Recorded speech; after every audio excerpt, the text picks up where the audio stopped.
Allora, solo dei lavori, prego. Io voglio capire, sì. Questo emendamento era stato illustrato prima, no? Bene.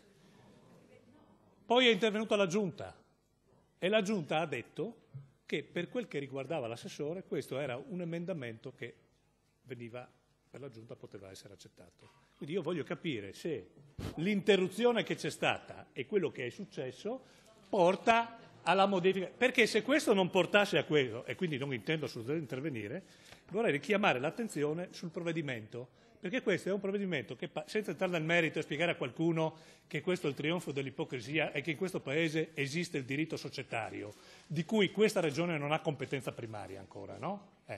Allora richiamo alla sua attenzione, Presidente, che questo è un provvedimento di cui si discute della razionalizzazione, semplificazione ed accelerazione dei procedimenti amministrativi di spesa. Qualcuno mi deve spiegare che cosa significa il controllo della Regione sulla società aeroporto rispetto a questo provvedimento. Quindi è conferente? Bene, lei allora solleva un problema sulla conferenza. Se non mi fate parlare, perché... No, vede che poi l'ho fatta parlare. Siccome lei parla, poi ha chiesto l'ordine dei lavori. Riccardi. Io vado da loro e firmo la mozione di sfiducia da Serracchiani. Volete che andiamo avanti così? Ma Riccardi, se dai. volete che andiamo avanti così? No, Riccardi, lei non ha... Escludiamo, poi lei quello che vuol fare è libero di fare, non è che... Ho capito che parlava con altri. Va bene, allora valutiamo